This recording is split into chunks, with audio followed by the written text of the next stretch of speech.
Yo, yo, yo, yo, yo, what's going on? We are back with another episode of the Untitled Church podcast.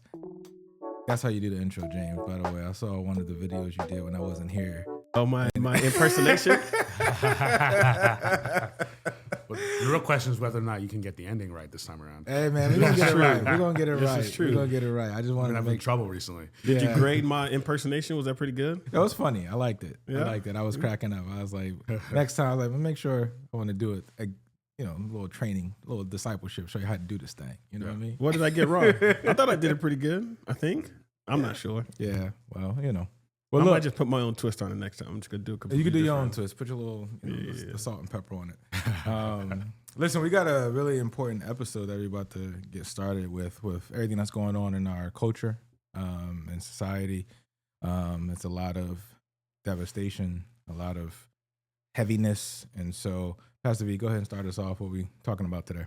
Yeah, I mean, as of a recording, we're in the midst of great, as you said, feelings of upheaval, unrest due to the actions of ICE, Immigration Custom Enforcement, right? I think that's a Immigration and Customs Enforcement. Yep. Yes. That's it.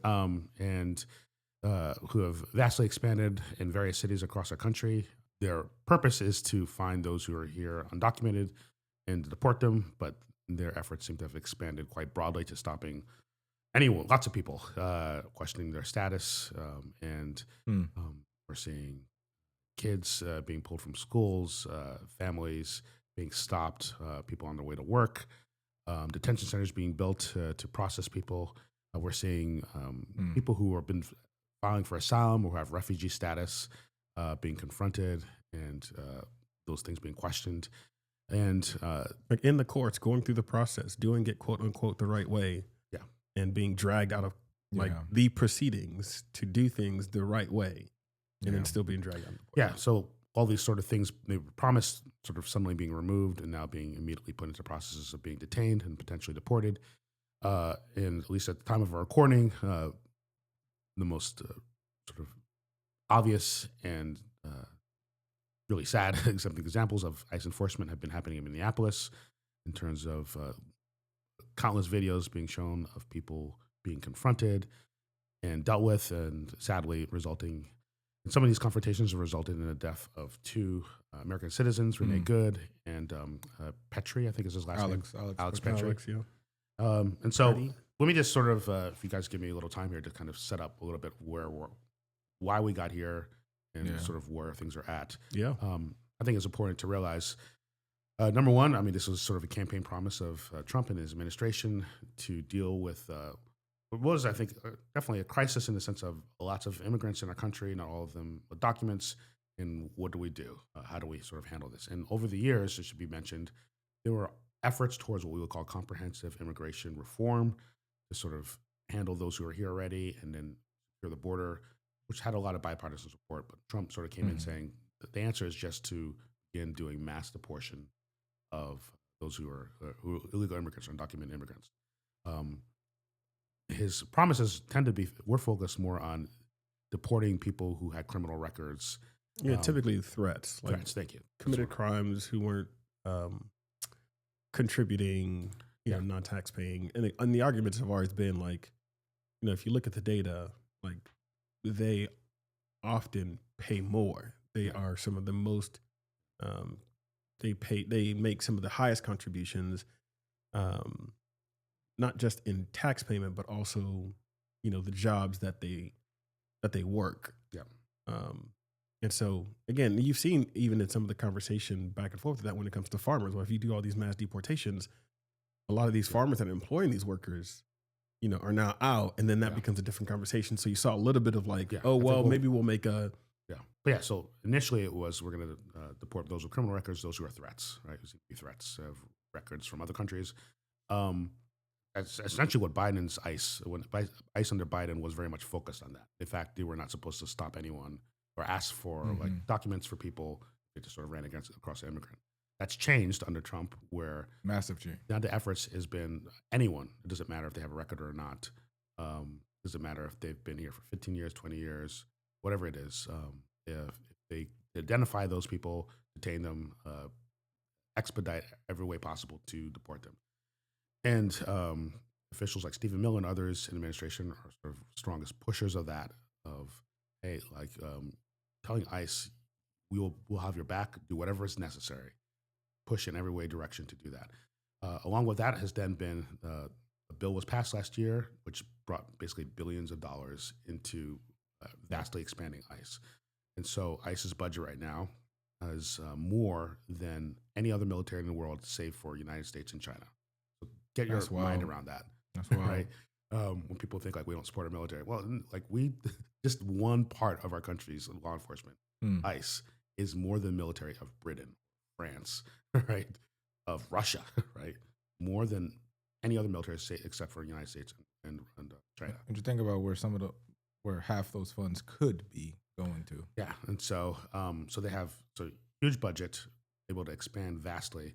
Another thing I heard recently in an interview was that part of what's happening. I mean, they're hiring people, but also because now less people are coming to the border, they're using Border Patrol agents to now serve as ICE within the country. And Border Patrol is way different in terms of how you do enforcement versus within the country. Their Border Patrol is more aggressive. Right? Now you have them in the mix, enforcing within our cities. So that sort of leads to where we are today. And I want to focus particularly on what's happening in Minnesota. There's been, I think, longstanding investigation of fraud involving some Somali immigrants, not all, some Somali immigrants. That needs to be done using COVID-19 funds falsely. That became a pretense for Trump to send, and his administration to send in ICE to sort of deal with that, and to just more generally sort of say, we're going to do a massive ICE deployment within Minneapolis. So within Minneapolis now, we have this ICE agents everywhere. And the Somali thing was the pretense, really, the impetus, and it was being investigated, but it sort of said, now we're really going to be more aggressive with that. And so as a result of that, within Minneapolis, I mean, this is happening around the country, but it's particularly seen in Minneapolis, raids in workplaces, schools, churches, hospitals. I mentioned already, it's led to 2 deaths. People, there's also, there are not people protesting. There's interactions between the protesters and ICE agents that have led to at least those 2 deaths. More generally, obviously, people being accosted, roughed up, tear gas being put in their face. Pepper spray. So yeah, I mean, hot is sort of a hot zone for that. But as I said, just think of it. It's also helpful to think of this more broadly. Sort of alluded to this. We talked about this already. Basically, people in different programs under previous administrations. So people from Cuba, Haiti, Nicaragua, Venezuela, their legal status to be here temporarily has been just automatically. Again, it was a temporary status, but just no warning, nothing. Just sort of like you're done. And so, a lot of these efforts now are sort of wrapping those people up in there. I should mention this stat that thank you, Kara, for our producer has given us was this. Now enforcement is targeting people without criminal convictions. Here's a stat. We've mentioned this, but it's interesting to hear this. Only roughly 71% have no criminal conviction. Right.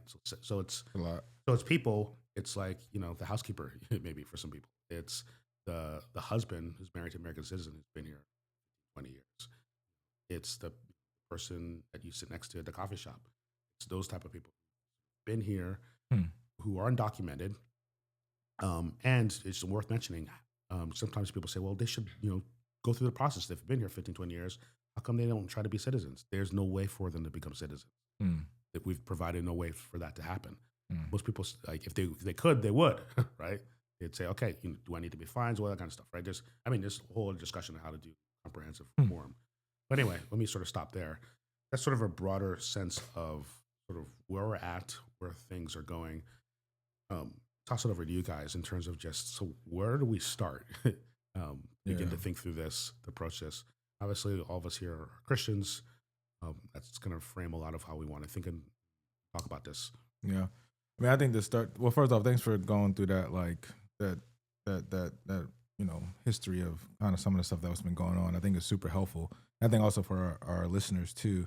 I'm sure that some of them may know some of those things, but some of them may not know. And so just giving that sense of that sketch of the history is super helpful. I think first and foremost, I mean, for us, I mean, it's no surprise that what I'm about to say should be kind of the foundation is we start with the image of God and all people. In Genesis chapter 1, 26 to 28, I mean, pretty self-explanatory that human beings are created in the image and likeness of God.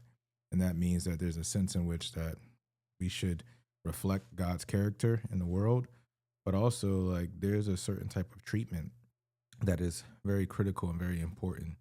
I mean, at the end of the day, whether people have their papers or don't have their papers, at the end of the day, the human dignity level, there should be love, care, respect for anyone that is an image bearer, and everyone is. And so to me, when I hear about some of the evil that's been going on, some of the dehumanization and those things like that, it does sadden me that there are people, and there are some Christians even that would agree with what is actually going on that we hear about in the news and on social media.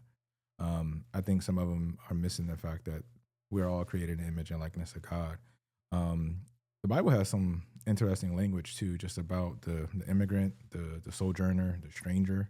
And I don't know about you guys, but what I see on social media and how the immigrant, the stranger, the sojourner are being treated, it doesn't seem like it's reflecting what I read in the Bible.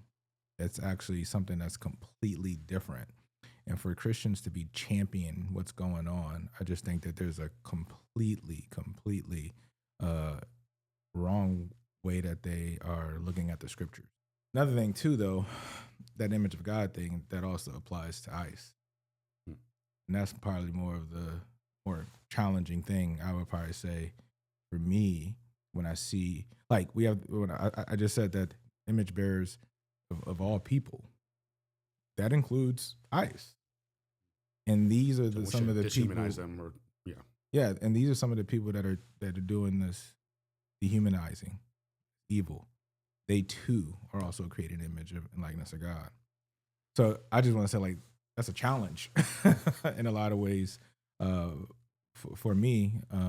That doesn't excuse the fact that I'm not going to make up to try to make it seem like they're not created in the image and likeness of God.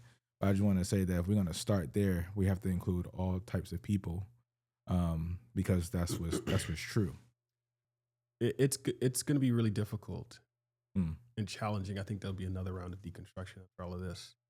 Yeah, because again, the name of the Lord is blasphemed among the Gentiles because of God's people.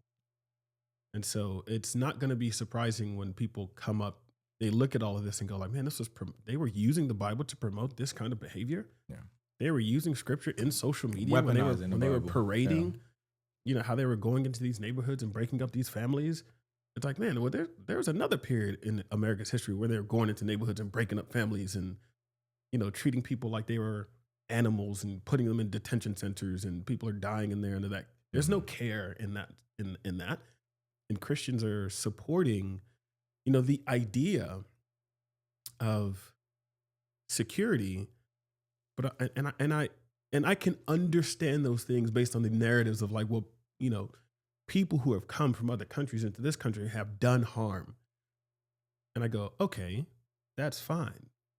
But then will you not look at the information or the data that says that over a majority of the people that they are detaining and moving and separating have not done such a thing, right? And so then where then is the care that we're supposed to have for people who bear the image of God? And not only that, one of the sort of defining markers that we're supposed to be driven by is this effort to love your enemy.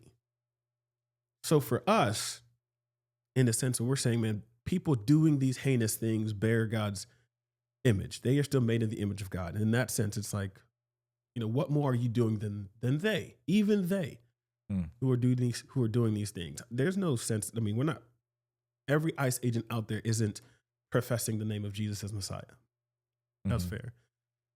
But it does not negate the truth of them being made in the image of God, right? Whether they believe in him or not. So for us who look at this heinous behavior and say, Lord, forgive them, for they know not what they do, maybe.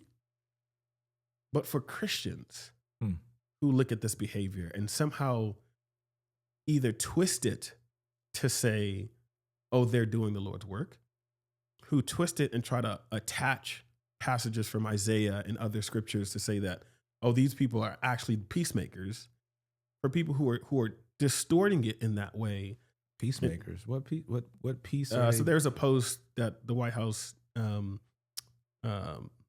posted that had them sort of like, I think, raiding a neighborhood, or Garrison Hayes had posted this. And they had the idea of like, send me, I'll go, from Isaiah. You know, like What? like they're doing missionary work, like they're doing the sort of like, and again, not understanding that Wow. that very thing is to the people of God who are not listening. And so That's crazy. but that kind of behavior, for them to say, oh, well, they are removing people who have done harm, to the Christians, I'm saying, but you're the person who Jesus was talking to, who said, love your enemies. If you only speak well to those who speak well of you, what more are you doing than they? Than the Gentiles who you are saying, like, how are you then? So then you are professing to not then be sons and daughters of your Father in heaven, who try to make it better for all people. And again, this is with the evidence that an overwhelming majority, 51% is majority, 70 something percent is an overwhelming majority, do not have the criminal record, are not causing harm, are not saying or doing or vandalizing or all of the other accusations that are out there around, you know, these people who are, you know, sojourning. Yeah, I think I would almost ask people, and Christians particularly in this moment, is, I mean, this is one of those moments where I'm in enough circles to know that I'm around lots of different types of people. Some people are coming this more from the angle of like, hey, what happened was bad, but it's wrong for protesters to be yelling at people and intervening in the middle of law enforcement things. And, you know, I know enough about nonviolent training to know that, yeah, it's not a good idea, to say the least, to insert yourself into the middle of a law enforcement operation, that you put yourself at great risk, right? If you're doing more than observing from distance, you actually insert yourself into situations. So I know Christians like that who sort of think of it more that way. I know other Christians who, and I don't disagree with that. Like it's you're putting yourself at great risk if you insert yourself physically into the middle of a law enforcement operation. As bad as you see them doing bad things, like you put yourself at risk if you intervene yourself. You should tape and all that kind of stuff. Other hand, there's other Christians who I also agree with who say the reality is, it should not be a death penalty to run away from a police officer or to yell at a police officer or a law enforcement officer. It's not should be a death penalty. It's not even, I mean, it's even in their own legal code. If you drive away from a scene, that is not a death penalty offense. It's you could be arrested for sure, but they train at least they train police. They're not training ICE to do this. Like you don't. I'm thinking they're in a good situation. You don't fire at someone who's driving in a car because the car goes out of control. Hit someone. There's a reason why they have police chases, right? They want to make sure that if we have to stop the vehicle, it doesn't crash into something. And so there's others who would say the reality is no one should be treated this way, regardless of how they're acting. Law enforcement should never act in this way. They should know how to de-escalate, et cetera. And that's true too. So in saying this, the way I'm setting this up is to say this is one of those moments where as Christians, the tendency is to sort of land where you tend to prefer, and that's it, right? And because of that, and this is the tendency in our country right now, is for those who are more seeing it from the perspective of an ICE agent, those who are seeing it more from the perspective of protesters, sort of say, I'm in this area, I'm with this group, and then I just don't look at anything else. I'm willing to call anything else out. Christians, we have the ability to not belong to any of those type of things. We may lean one way and be honest about where you lean towards and where your sympathies are. As Christians, we have an ability to speak truth in all sorts of different directions because of the truths we've been given. Like as you set it up for us, John, the image of God allows us to speak directly towards in all sorts of directions. It's not to land in the center on all these things, right? So in some situations, like one party is more guilty than the other. Some of these incidents, I think, will over time will prove that. But it just gives us sort of a lane to be in. And I just would say this is one of those moments, Christians, resist the desire to kind of go with your political leanings and those kind of instincts. Say to be aware of them, but to say, how do I as a Christian look at all this? And again, civil rights movement is one of those powerful moments. I'm just always struck by so much of the rhetoric of the civil rights movement was not landing in the center. Like, no, segregation is wrong. Removing voting rights from people is wrong. And so we're going to protest nonviolently against this. So that was very true. But in doing that, the call wasn't just for like, hey, Black people rise up. It was all peoples. We need to rise up for this. The call in those times wasn't to sort of ignore Bull Connor and those people, to say, hey, like, we're protesting what you're doing, but we want you to join us. We're going to create space for you. We care about you, even though you're doing all these different things. That I think a famous line from, I'm not misquoting this, but a phrase that King said was like, yeah, we need what we're pursuing, beloved communities for the segregationist and the non-segregationist, right? We want something better for all of us. It isn't just to sort of create this thing so yeah, I want ICE to be better right, in what they're doing. I know some people want to abolish ICE. I don't think it's going away. And so I do want it to be. It seems like it's only getting stronger. Yeah. And so whatever it becomes over future administrations, I want it to be better than it currently is. I also want better for our immigrants. I think to honestly approach the situation that we're in and how we got here. History helps us to know why we have as many undocumented people here, and to say, honestly, what is a way that's just, right? Recognizing some people came here illegally and feel a certain way about those who came here illegally. I get that. Also appreciating why people came here illegally and the conditions that led them to that. Some of them the United States is responsible for. So we want to be just, but it's also okay to say we can be gracious and merciful in what we do. It's okay to be generous in how we approach these things. The kingdom of God is about those things.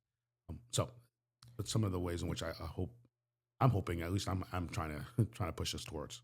Yeah, people, I hear, often people who have great influence, so influential speakers and wealthy business owners and whoever and many of us who have the privilege of being more removed from this and saying, oh, you should just worry about the things that you can control. Worrying about, things this big only create stress around things that you can't control. And I think that's just really misleading because in so many ways you do have control. Like, one, saying something has influence. Words have influence. And most of these people who say, oh, you shouldn't worry about the things you can't control, I'm like, you specifically are some of the most influential people who can say the things so that things change. You have the power to sway some of the decision makers in this. Yeah. And to say, hey, why does it have to be so violent? Why does it have to be so cruel? If we're supposed to be, again, Statue of Liberty, come ye, right? Like, send your broken. And if that's the statue there, either one, take down the statue, or two, say, hey, live up to it. That's what the whole thing represented. And it's to say, hey, even if there is one, why can't we be the nation that says, hey, we understand some of these issues. We're going to go about this in a way that is still humane. We're not going to parade this idea of separating people and tearing neighborhoods apart and turning this into something that feels like, memes and trends, and using music that musicians themselves are saying, I don't want you using my music and associating it with this kind of treatment of people. And it's that sort of thing that I would say Christians have more voice. Christians have more influence. Christians have access, right? All of us in various ways, when we're in our small groups or we're at home across the table or we're with friends and those comments get made, I was like, we have ability to say, hey, we shouldn't talk about. We shouldn't talk about it like that. We shouldn't treat it like it's just flippant. We shouldn't joke about those things. Like, I remember listening to something with this guy, Mark Andreessen, and he was talking about the previous administration and how things, quote unquote, got so bad. Yeah. And how he would say, like, you would know when you knew someone else in the room felt the same way because it would happen over humor. Somebody would make a joke and then, it's almost like you're putting out a little test of like, who else feels this way? So you'll make a, joke about a certain people group, or you make a joke about, maybe immigrants or something like that, and then because it's signaling. Yeah. And then because, it might cross the line a little bit. Somebody might say something like, I was just kidding. But in reality, you're saying it almost as a test, and you see who laughs. And then based on who laughs, you're like, oh, okay, like they might feel that it's true. It's funny because it's true. And I'm like, in those moments, those are the moments you should go, hey, I see I get what you're trying to do, or that's not okay. And there's an opportunity to educate or an opportunity to enlighten and say, hey, no, that's not how everything is, right? And it might feel like something's overbearing, but that's not how it is. And it's funny that that happens in a place of privilege. But if that's flipped and somebody made that same joke, you're not laughing at it the same way. And so why can't we find a place where we say, hey, there's a real problem. The way people are being treated is a problem. And for Christians, that should always be the case. There's no way you're sitting on your talking head podcast, whatever things, and talking so big about one issue and people being treated and how Western civilization is under attack and all of these things. But then in your same Bible, it says you're supposed to love the sojourner. You're supposed to not glean to the edge of your field. That's Leviticus. So when Jesus says love your neighbor as yourself, he's getting that from Leviticus. Right. Same God, same person, just now in the flesh, saying love that neighbor as yourself. But then you can get up and talk about Western civilization and attack on Christianity when it's just like, no. Your Christianity, if it is not talking about loving the sojourner, is not the same Christianity of the Bible. It just isn't. You talked about the idea of speaking truth earlier. And I think in these moments, you talked about Christians, speaking truth.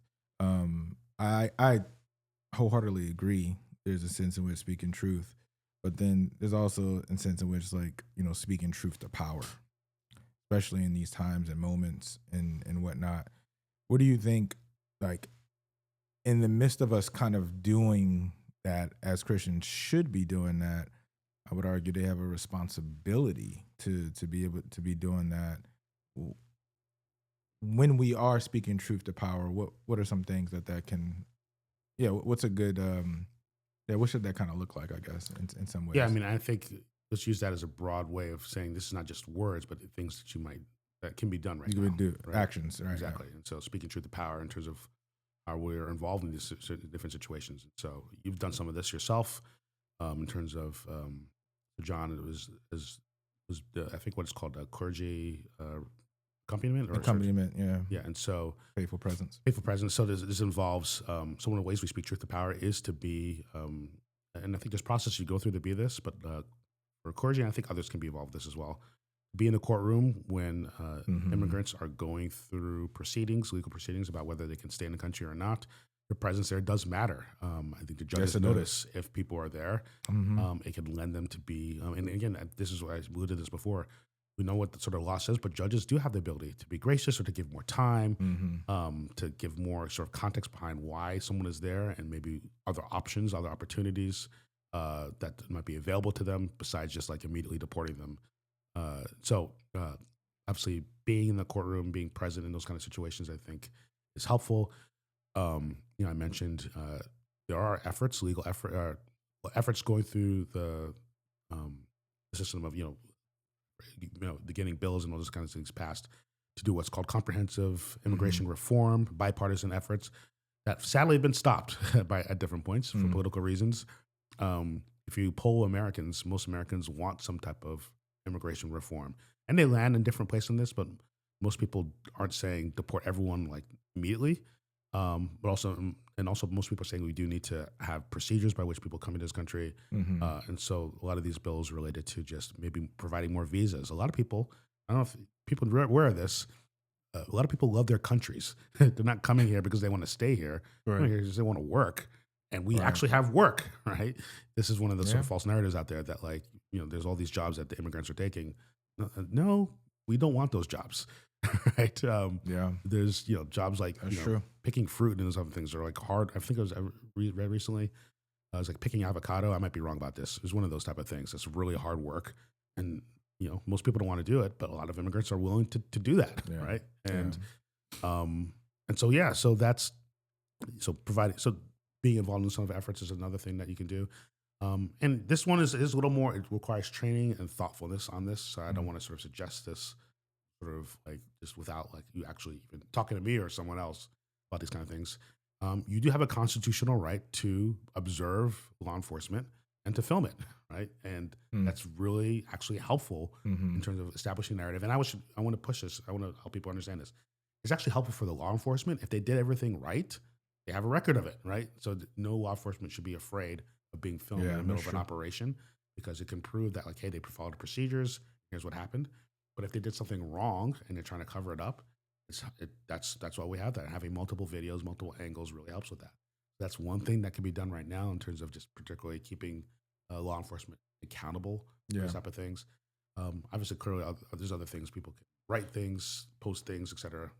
I think too, like especially in this moment, is the non-violent resistant training.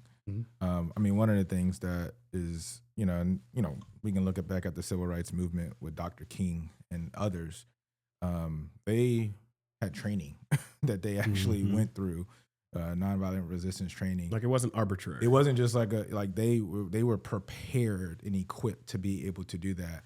I do think that that's another thing that should be done, and Christians can be a part of, because what you don't want to do, contrary to what people may be saying or whatever the case, you don't want to agitate ICE. Like, you don't want to give them any reason to kill you, to shoot you, to harm you.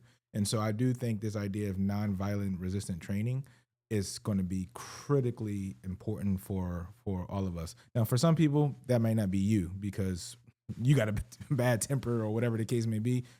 And if that's not you, then that's fine. But for others, I do think that's a very, very practical thing that needs to be done in this time, is nonviolent. And remember, the goal here is to have better ways in which we treat our immigrants, but also to help our law enforcement be better, to help ICE be better, right? And so I think it's important what we're talking about here is the point of this isn't to, as we said before, not to dehumanize and to sort of look down at everyone who's involved with this.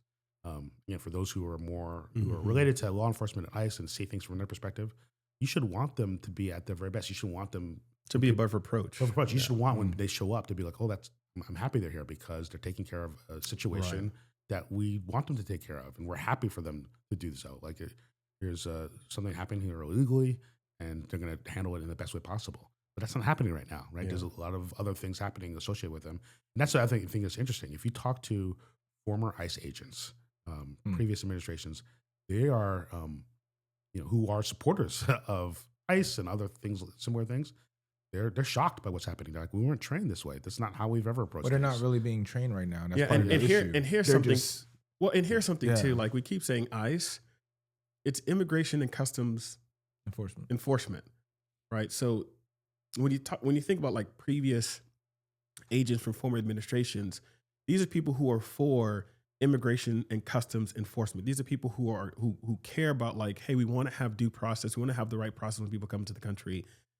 Sometimes when something becomes ICE, it's now been branded, and now that name itself is triggering, right? And I think that's one of the sort of unfortunate, circumstances of where we're at right now, where this department sort of enacting the way they are and producing the level of fear. Like, when you think about people who have spouses and family members and fathers and kids, in law enforcement, again, Vermont, like you said, like, what you want in a country is that when law enforcement shows up, there's relief. Yeah. There's like, things are going to be better. That's what we want. We want a better, safer, more just society. Right? So we're saying men and women who are in uniform, like, we want the best. We want above reproach. But when the behaviors are being sort of like promoted in such a way that produces fear almost intentionally, like a rule by fear, you're like, oh, that's not what makes a country great. For all the language that's around making the country great, that doesn't do it. Right? A country that promotes fear, that makes people want to run, that It's almost like rage baiting. It's like we don't want the kind of polarizing, everyone who's not for me is my enemy sort of vibe in the country. Like that is not what we want. I don't think that's what anybody wants. Right. And so when we're talking about all of this, like the idea of using your voice, or this is not to say every voice is quote unquote resistance. There is going to be that, because there's a lot of violence and fear and things that are like, this is not above reproach. But in a lot of the conversation that you might have with family members and with friends or loved ones who are in uniform, particularly when it comes to immigration and customs enforcement, like a lot of those can be, does it have to be this way? Does it have to be that violent? Does it have to be, do they have to be treated that way? Is there anything that can be done in these detention centers? Why is there so much money being spent on detention centers for profit? Why are for-profit companies getting into this sort of real estate play for detention centers that are like, is this how it has to be, right, in every case? And we know it doesn't have to be, right? So why is it being promoted as such? Yeah, I mean, I think that's my hope for a better future in that direction. I think when there is rule of law, and so that's, I think, like you said, a lot of people are coming to our country because compared to their country, like you can't trust anyone, right, anywhere. United States has historically, maybe mythically now, had this sort of idea that like you're going to come here and there's going to be laws, treated a certain way. What we want is sort of that sense of, like law enforcement is acting in ways that are God honoring, and same token, we're honoring those who are immigrants among us as people made in the image of God, and we treat them as such. We treat them the way God would want them to treat them. That we are, I think that's sort of a love in action, right? That love is actively engages those around us, especially those who are on the margins. And again, this is important. The kingdom of God. The kingdom of God always particularly notices and has care for those who are on the margin. I think it's important to recognize that God's grace and care applies to all people, including people who've done wrong, right? And so, just and the unjust. And so, because we're all, I mean, the biblical category that we're all sinners, right? Needing God's grace. Doesn't ignore the sin, but there's ways in which we sort of engage one another. And so that applies. So, however people have come to this country, and there's different things that need to be dealt with that. It's not wrong for us to say that we want to be slow to anger, right? Abounding in love, gracious and merciful, and just at the same time. And those things aren't in tension with one another. We should defy any narrative that says you have to pick one or the other. We can be just, but we also can be gracious and loving at the same time. As we wrap up for this episode, I'm sure that we'll definitely be revisiting this conversation, especially as the 2026 continues on. Man, we're just in the month of January. Seems like we've had a year already in some ways, but for the Christians out there, this is a time in our current cultural climate right now that, as the people of God, as the royal priesthood, this is a moment that Christians need to stand up and speak out. And the church's history has always had a prophetic tradition. Always have had a prophetic tradition from, you can even just think about the prophets as they confronted kings in the Bible. The idea of Jesus being able to confronting the power structure and the abuse of power and greed, even in the New Testament. We already alluded to several different times in this episode, the civil rights movement. And so the church has always had a prophetic lineage and tradition. And I would say that there's no different today.